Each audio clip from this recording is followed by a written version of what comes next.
Assalamualaikum warahmatullahi wabarakatuh. Assalatu wassalam asrofil anbiya'i wal mursalin Sayyidina Muhammadin wa ala alihi washabihi ajma'in. Amma ba. Puji syukur kita panjatkan kehadirat Allah yang Maha Pengasih lagi Maha Penyayang yang telah memberikan kesempatan pada kita hari ini untuk melaksanakan tugas kuliah. Sebelum itu, saya akan memperkenalkan diri. Perkenalkan, nama saya Nur Hayati, NIM saya 120160050.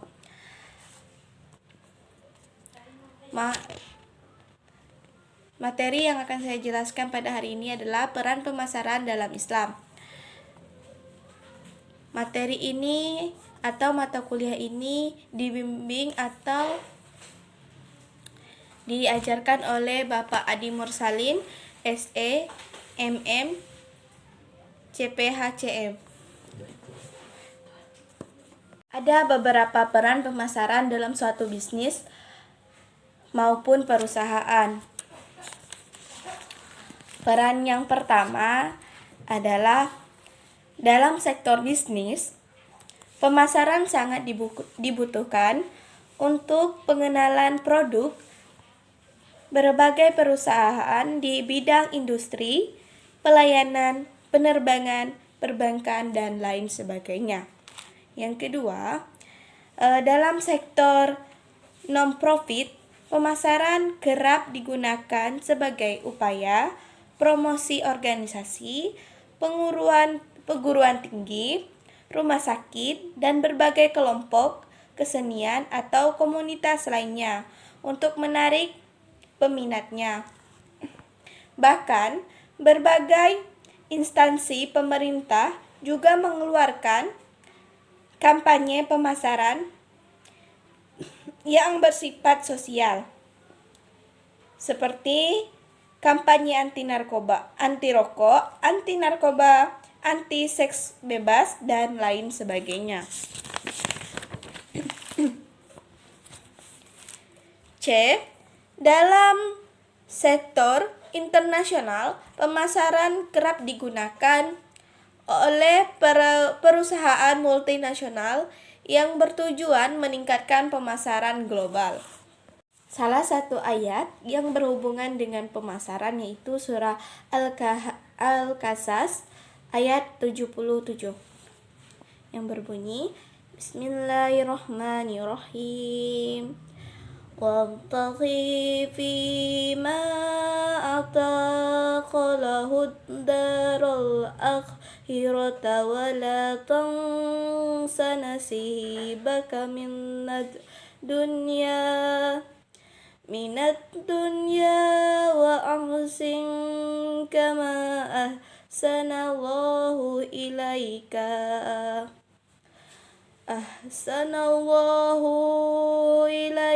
wa la tabghil fasada fil ard innallaha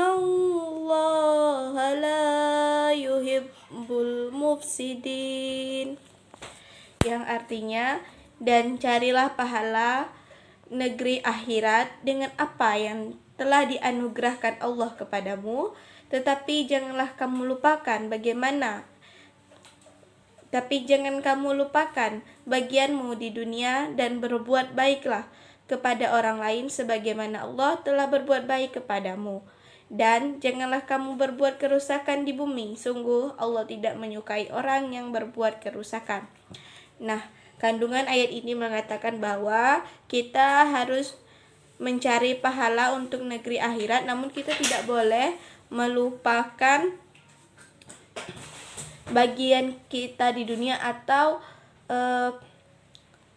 kegiatan kita di dunia, contohnya seperti pemasaran, perdagangan, dan jangan sampai kita berbuat kerusakan, karena Allah sangat membenci yang namanya kerusakan.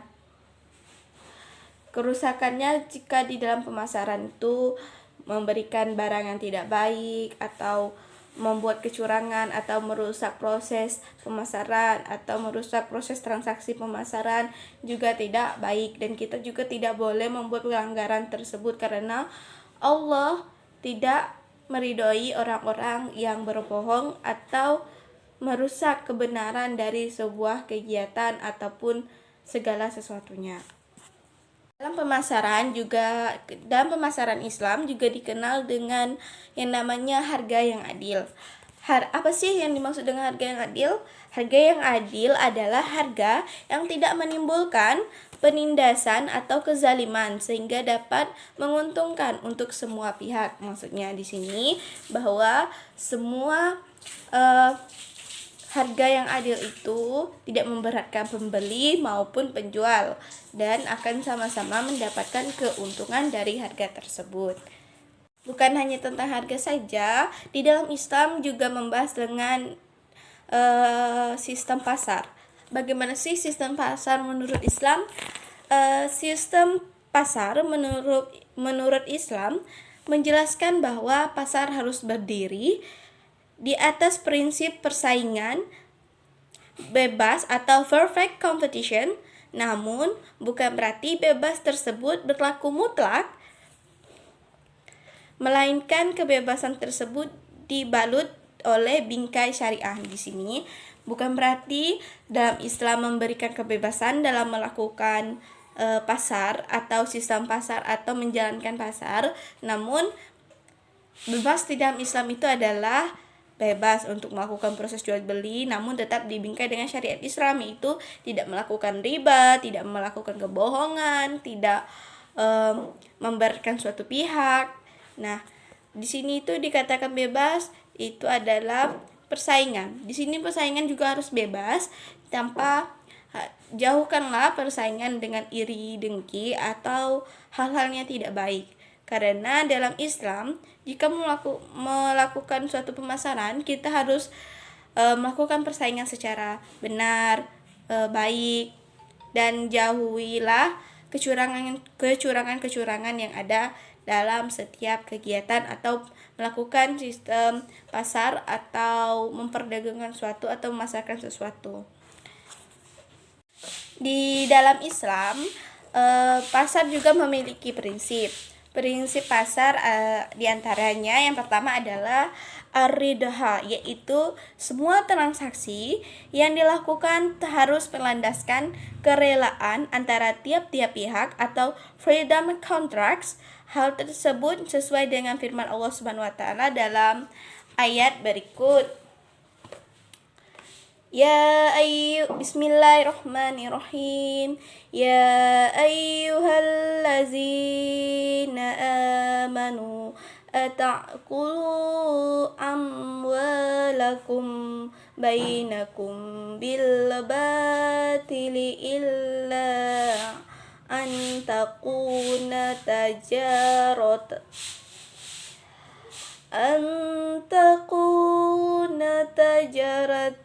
antara minakum wala taqtulu anfusakum innallaha kana bikum rahima. Yang artinya, hai orang-orang yang beriman, janganlah kamu saling memakan harta sesamamu dengan jalan yang batil, kecuali dengan jalan perniagaan yang berlaku atas suka sama suka di antara kamu, dan janganlah kamu membunuh dirimu. Sesungguhnya Allah adalah Maha Penyayang kepadamu. Quran Surah An-Nisa ayat 4, Quran An-Nisa surah keempat ayat 29. Yang dimana kandungan ayat ini mengatakan bahwa kita tidak boleh memakan harta dari sesama kita kecuali itu berdasarkan suka sama suka. Allah tidak mengizinkan kita mengambil hak orang lain kecuali orang tersebut mengizinkan. Nah, selanjutnya persaingan sehat atau fair competition, yaitu semua mekanisme dan kegiatan dalam pasar akan aman jika terdapat persaingan sehat. Mekanisme pasar akan terhambat jika terdapat penimbunan atau ihtikar ataupun monopoli. Monopoli berarti penggandaan barang yang penahanannya dapat membahayakan konsumen atau orang banyak.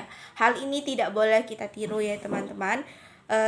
Ini dapat merugikan orang lain. Contoh penggandaan barang itu kayak membeli suatu barang itu kan dia nggak butuhin, tapi dia membeli sehingga orang lain mendapat kesulitan untuk mendapatkan barang tersebut, terus susah gitu. Contohnya kayak LPG gitu kan, kalau mereka mengambil banyak atau membeli sebanyak-banyaknya padahal mereka tidak sesuai kebutuhan mereka, sedangkan orang lain kan nggak bisa makan, karena nggak bisa masak, terus banyak hal yang bisa terhambat jika terjadi seperti itu.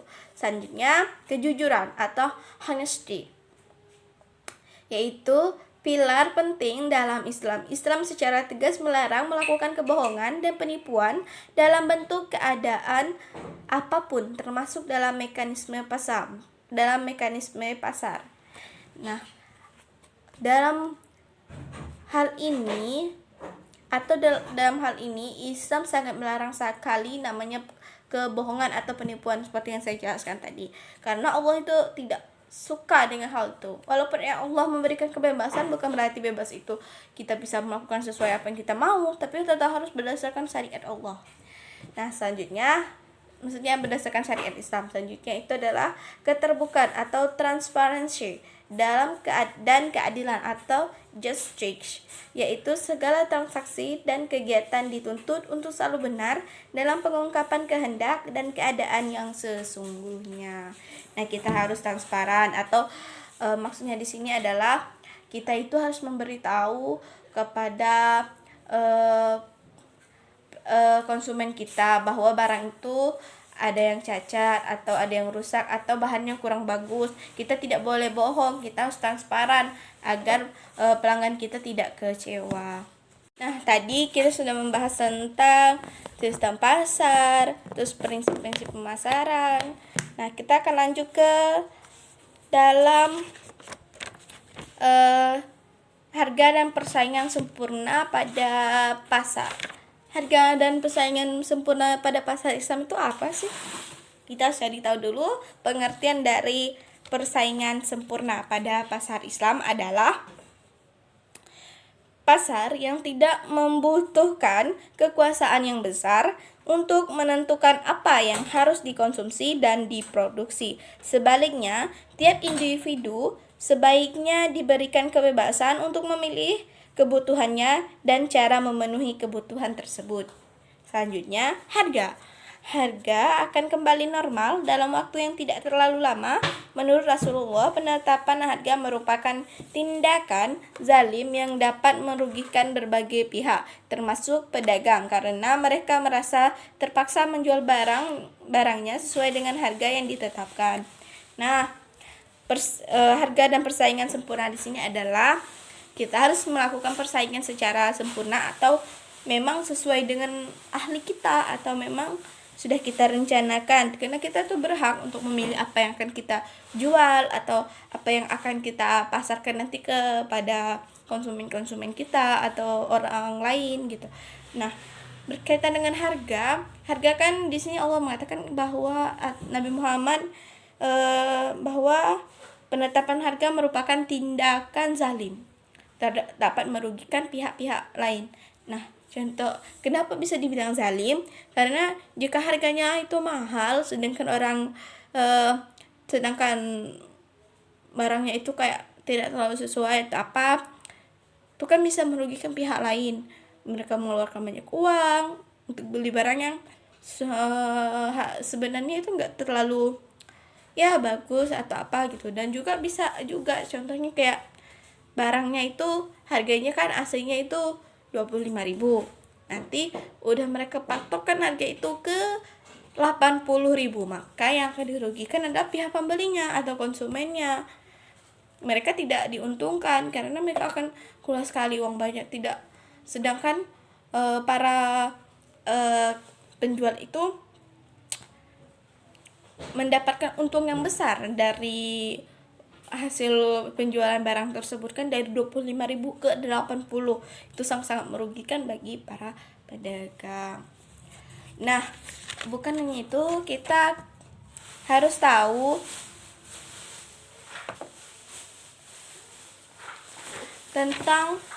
kita sudah tahu tentang pasar sempurna dan harga gitu.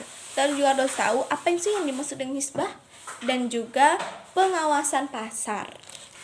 Hisbah adalah sebuah institusi atau lembaga keagamaan di bawah kendali pemerintah yang mengawasi masyarakat agar menjalankan kewajibannya dengan baik serta menjauhkan kemungkaran. Nah, berarti hisbah ini adalah suatu lembaga organisasi. Contohnya seperti majelis contohnya itu seperti lembaga ulama. Para ulama-ulama besar kita seperti MUI, Majelis Ulama Indonesia, itu termasuk ke dalam hisbah karena mereka di bawah kendali pemerintah mengawasi mereka untuk menjaga kewajiban dengan baik serta menjauhkan kemungkaran. Nah, mereka juga mengawasi hal tersebut. Nah, pengawasan pasar adalah menciptakan penegakan hukum dan aturan. Nah, di sini orang yang mengawasi pasar bertugas untuk mengawasi kegiatan pemasaran dan harus sesuai dengan hukum dan aturan-aturan yang sudah ditetapkan. Jika tidak sesuai, maka mereka akan menerima sanksi. Nah, kita kan sudah banyak tahu dengan tadi yang sudah saya jelaskan. Kita juga harus tahu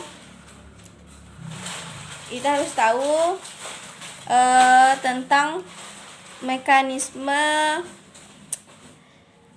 pasar pada masa-masa Rasulullah,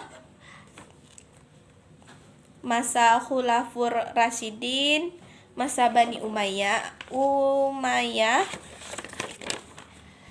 pada masa Bani Abbasiyah, dan pada masa Bani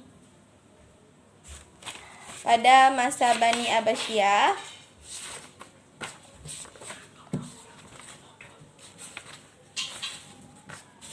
Pada masa Bani Abbasiyah 1 dan pada masa Bani Abbasiyah 2. Oke. Pada masa Rasulullah Shallallahu Alaihi Wasallam,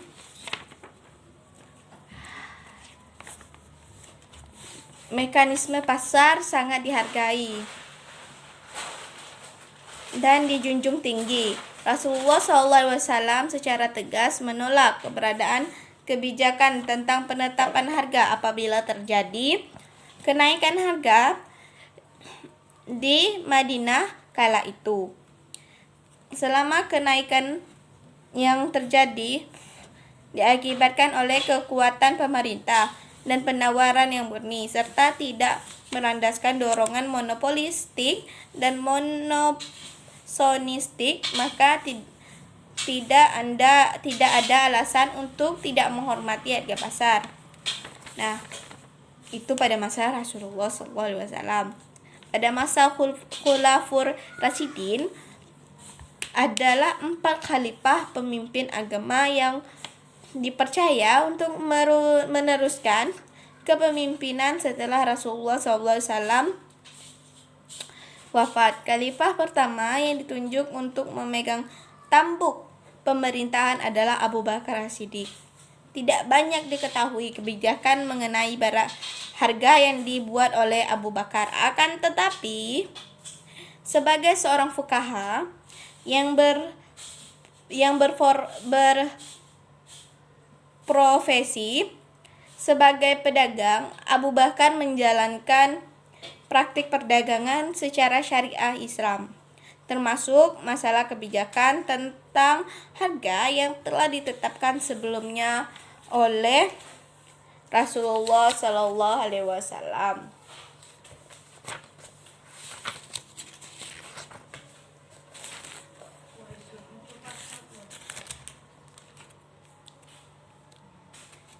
Tampuk pemimpinan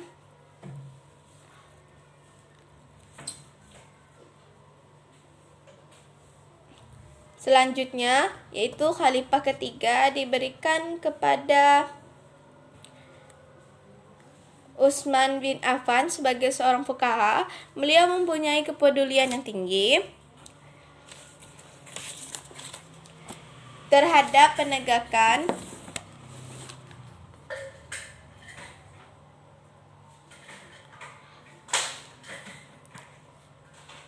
hukum termasuk hukum tentang ekonomi yang telah ditetapkan oleh Rasulullah SAW dan khalifah-khalifah sebelumnya.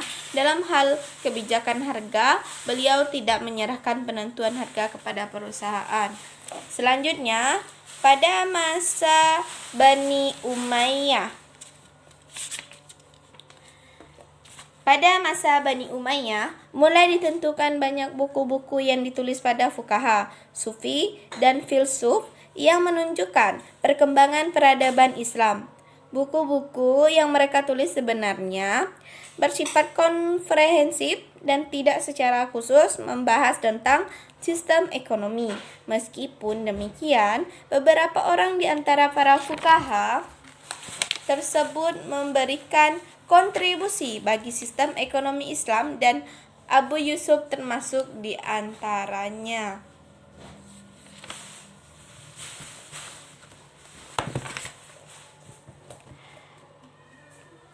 Abu Yusuf menyatakan bahwa pada kenyataannya terkadang pada saat persediaan barang hanya sedikit tidak membuat harga barang tersebut menjadi naik atau mahal. Sebaliknya, pada saat persediaan barang melimpah, harga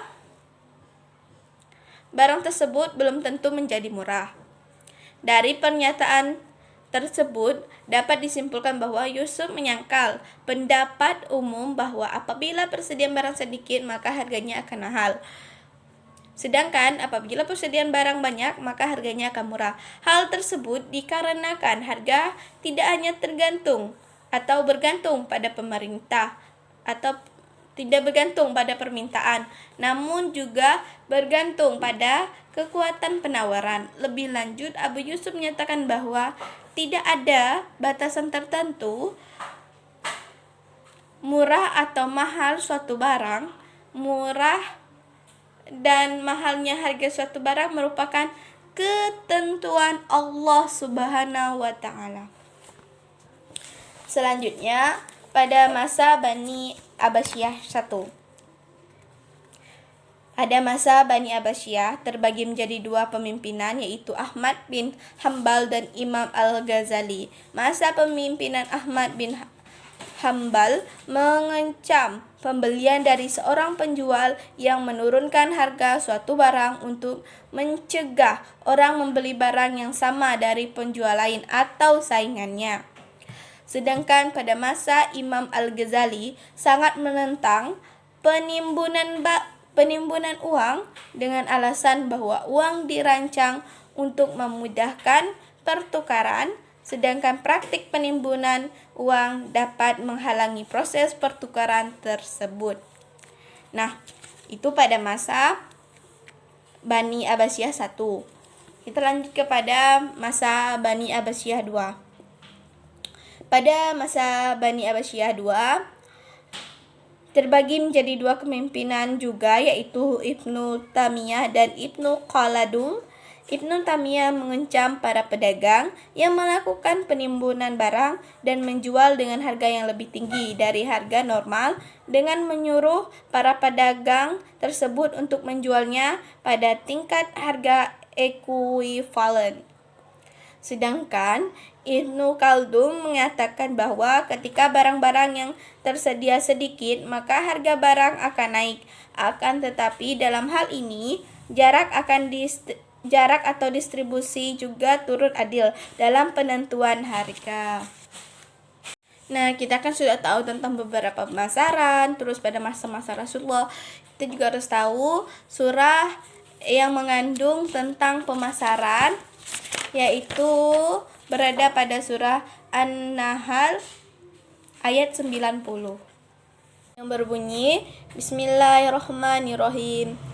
Innallaha ya'muru bil adli wal ihsani wa ita'i zil qurba wa yanha 'anil fahsai wal munkari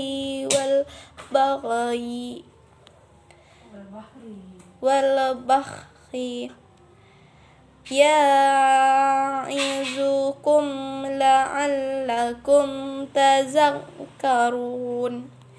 Artinya, sesungguhnya Allah menyuruh kamu berlaku adil dan berbuat kebajikan, memberi bantuan kepada kerabat, dan Dia melarang melakukan perbuatan keji, kemungkaran, dan permusuhan. Dia memberi pengajaran kepadamu agar kamu dapat mengambil pelajaran. Nah, kandungan ini berkaitan dengan pemasaran. Kenapa? Karena ayat ini mengandung bahwa kita harus berlaku adil dan berbuat kebajikan, memberi bantuan kepada kerabat, dan juga kita harus menjauhkan hal-hal seperti keji, kemungkaran, dan pemusuhan. Di sini sudah jelas sekali bahwa kita harus melakukan keadilan. Nah, dalam pemasaran kita juga harus melakukan yang namanya keadilan dalam pemasaran. Jangan sampai kita melakukan kecurangan atau membedakan pelanggan satu dengan pelanggan yang lainnya. Setelah kita mengetahui banyak hal dari semuanya itu tadi, kita juga harus tahu yang namanya permintaan. Apa sih permintaan? Permintaan didefinisikan sebagai banyak jumlah barang yang diminta pada suatu pasar dengan tingkat harga tertentu, pada tingkat pendapatan tertentu, dan dalam periode tertentu. Dalam pemasaran juga ada faktor-faktor tertentu. Permintaan juga harus diperhatikan. Berikut beberapa faktor penentu atau harus dilihat dalam suatu permintaan. Yang pertama itu adalah harga barang. Pada umumnya, hubungan antara tingkat harga dan jumlah permintaan adalah negatif, yaitu semakin tinggi tingkat harga, maka semakin rendah jumlah permintaan. Begitu pula sebaliknya. Beberapa efek yang dapat menjelaskan pengaruh perubahan harga terhadap jumlah barang yang diminta adalah efek pertama, efek substitusi, yang berarti jika harga suatu barang naik, maka dapat mendorong konsumen untuk mencari barang lain sebagai pengganti dengan fungsi yang sama atau barang substitusi. Yang kedua, efek pendapatan. Efek pendapatan berarti jika harga suatu barang naik, maka dapat berarti pula secara real pendapatan konsumen turun karena dengan pendapatan yang sama ia hanya dapat membeli barang sedikit. Yang faktor kedua yaitu adalah pendapatan konsumen. Semakin tinggi pendapatan seorang, maka akan semakin tinggi daya beli orang tersebut. Hal ini menyebabkan permintaan terhadap barang akan meningkat. Nah, yang selanjutnya adalah harga barang lain yang terkait. Barang lain yang terkait adalah substitusi dan komplementer dari barang tersebut. Jika harga barang substitusi turun, maka permintaan terhadap barang tersebut akan turun karena konsumen beralih pada barang substitusi. Nah, selanjutnya adalah selera konsumen. Jika selera konsumen terhadap suatu barang tinggi, maka permintaan akan barang tersebut akan meningkat meskipun harganya tinggi. Begitu pula sebaliknya.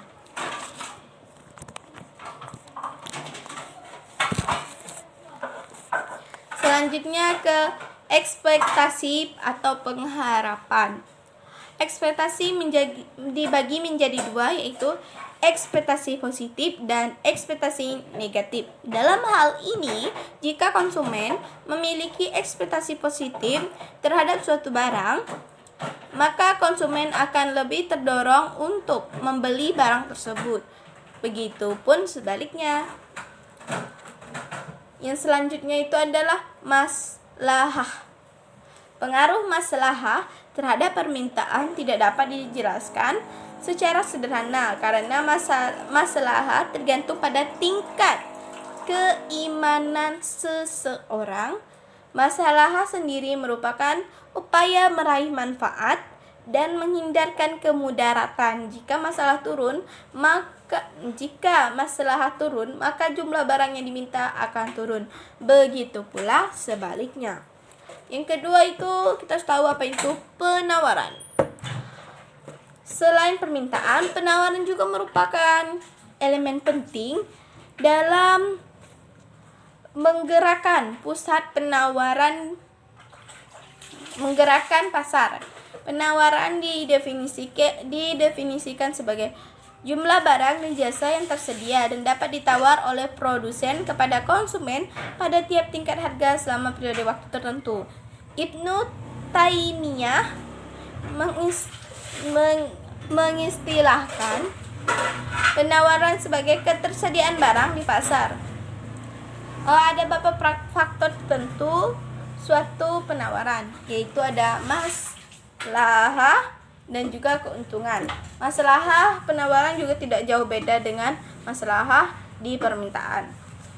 Maslahah, salah satu faktor penentu penawaran adalah maslahah. Pengaruh maslahah terhadap penawaran bergantung pada tingkat keimanan produsen. Jika maslahah yang tergantung dalam barang yang diproduksi meningkat, maka produsen akan meningkatkan jumlah produksi. Selanjutnya adalah keuntungan. Keuntungan merupakan bagian dari maslahah karena dapat mengakumulasi modal yang dapat digunakan dalam aktivitas lain. Beberapa faktor yang mempengaruhi keuntungan. Yang pertama itu adalah harga barang, kedua biaya produksi. Jika harga suatu barang naik, maka keuntungan akan naik. Kemudian hal tersebut dapat menaikkan total keuntungan sehingga mendorong produsen untuk melakukan penawaran lebih. Yang kedua adalah biaya produksi. Keuntungan sangat dipengaruhi oleh produksi karena keuntungan sendiri merupakan selisih dari penerimaan dengan biaya produksi. Jika biaya produksi turun, maka keuntungan produsen akan meningkat sehingga dapat meningkatkan penawaran. Biaya produksi ditentukan oleh dua faktor, yaitu adalah harga input produksi dan juga teknologi produksi. Setelah kita membahas tentang pemasaran dan juga pasar, kita juga harus tahu tentang konsep keseimbangan pasar dan ketidaksempurnaan pasar beserta solusinya dalam Islam. Keseimbangan pasar dalam Islam. Keseimbangan pasar atau market equilibrium merupakan situasi ketika semua kekuatan yang ada dalam pasar, baik permintaan maupun penawaran, berada dalam keadaan seimbang, sehingga setiap variabel seperti harga dan kuantitas yang terbentuk di pasar sudah tidak lagi berubah.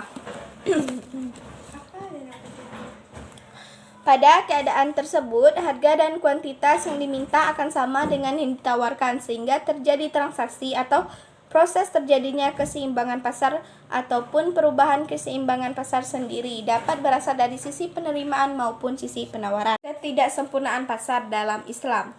Ketidaksempurnaan pasar atau bisa disebut dengan distoris merupakan suatu keadaan ekonomi yang tidak efisien, tidak sempurna, dan tidak seimbang dalam pasar sehingga mengganggu mekanisme pasar.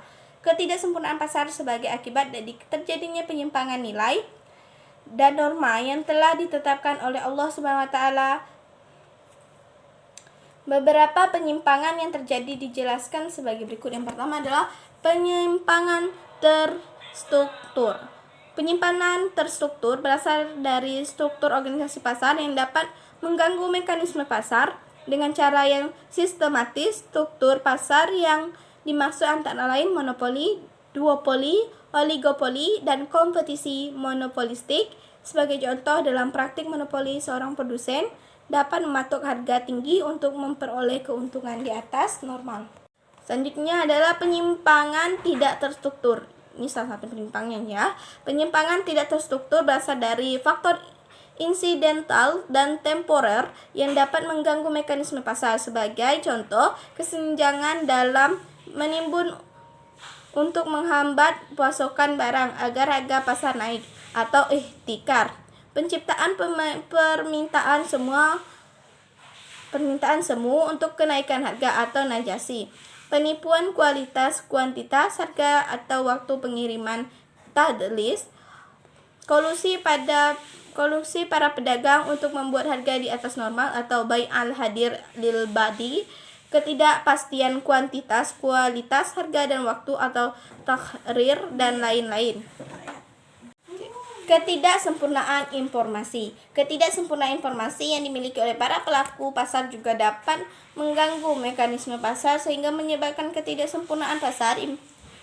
Informasi merupakan dasar dari pengambilan keputusan sehingga bersifat sangat penting. Rasulullah SAW melarang berbagai transaksi yang terjadi dalam ketidaksempurnaan informasi. Sebagai contoh, menghalangi transaksi pada harga pasar, mengambil keuntungan yang tinggi dengan memanfaatkan kebodohan konsumen, dan lain-lain. Solusi terhadap ketidaksempurnaan pasar dalam Islam yang pertama adalah harga yang adil dapat menjadi solusi bagi ketidaksempurnaan pasar dalam Islam. Terdapat istilah tahaman al-mithal dan kima al-ad yang berarti harga yang adil. Istilah tersebut kerap digunakan oleh Rasulullah SAW, Khalifah Umar bin Khattab, dan Ali bin Abi Thalib. Umar bin Khattab menggunakan istilah tersebut ketika menetapkan nilai baru atas diat atau denda atau uang tebusan darah setelah nilai dirham turun sehingga harga mengalami peningkatan. Dalam Al-Hisab, beliau menyatakan bahwa kompensasi yang setara akan ditukar dan ditaksir oleh hal-hal yang setara. Karena hal tersebut merupakan esensi keadilan, beliau membedakan dua jenis harga, yaitu yang tidak adil dan terlarang, serta harga yang adil dan disukai. Harga yang adil merupakan dasar dalam suatu transaksi Islam. Jadi transaksi bisnis harus dilakukan pada harga yang adil sebagai cerminan dari komitmen syariat Islam terhadap keadilan yang menyeluruh. Terus B. Untuk mengembalikan kondisi pasar yang tidak sempurna, diperlukan larangan terhadap faktor penyebab ketidaksempurnaan pasar itu sendiri. Antara lain, larangan terhadap praktik ihtikar, najasi, tadlis, dan bai al-hadir lil ba'di.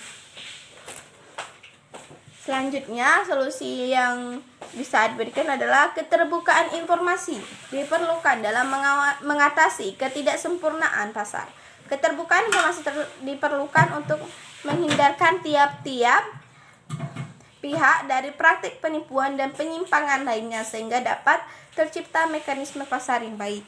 Selanjutnya adalah regulasi harga dapat dilakukan oleh pemerintah ketika pasar bersaing tidak sempurna dan dalam keadaan darurat. Keadaan darurat yang dimaksud antara lain terjadi ketidakadilan dalam pasar atau harga naik di luar kewajaran. Jika terpaksa melakukan penetapan harga, maka konsep harga yang adil harus menjadi pedoman. Pada dasarnya, jika pasar sudah berjalan dengan sempurna, maka tidak diperbolehkan melakukan regulasi harga atau mengatur tingkat harga karena justru dapat mengganggu mekanisme pemasaran.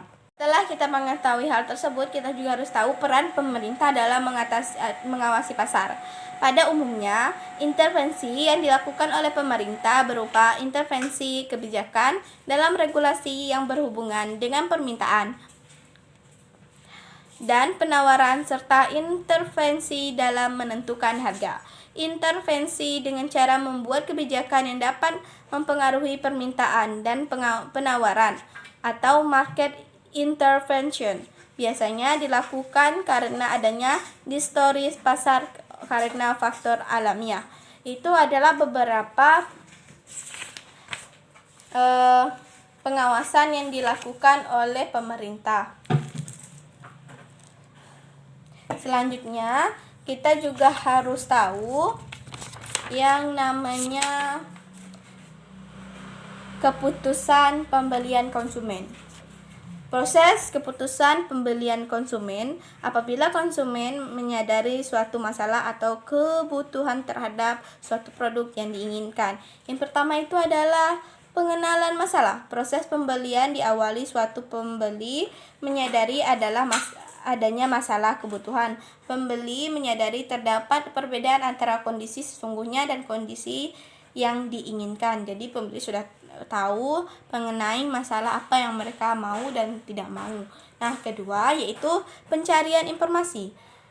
Pencarian informasi, konsumen akan mencari informasi yang tersimpan dalam ingatannya atau pencarian eksternal. Karakteristik konsumen dan faktor situasi juga mempengaruhi pencarian informasi. Yang ketiga yaitu adalah evaluasi alternatif. Evaluasi alternatif adalah proses mengevaluasi pilihan produk dan mereka memilihnya sesuai dengan yang diinginkan konsumen. Yang keempat yaitu keputusan membeli. Konsumen akan melakukan evaluasi membentuk preferensi terhadap merek-merek yang terdapat pada perangkat pilihan. Konsumen memungkinkan juga membentuk tujuan membeli, mereka yang paling disukai. Yang kelima adalah evaluasi pasca pembelian. Jika konsumen merasa puas, maka ia akan memperlihatkan kemungkinan yang lebih tinggi untuk membeli produk itu lagi. Jika tidak merasa puas, maka mereka tidak akan datang untuk membeli produk itu lagi. Mungkin hanya ini saja yang dapat saya jelaskan dari materi hari ini yang mengenai tentang peran pemasaran dalam Islam. Semoga teman-teman semua bisa mendapatkan tambahan wawasan atau tambahan ilmu dari penjelasan saya hari ini. Kurang dan lebihnya saya mohon maaf. Wabillahi taufiq wal hidayah. Wassalamualaikum warahmatullahi wabarakatuh.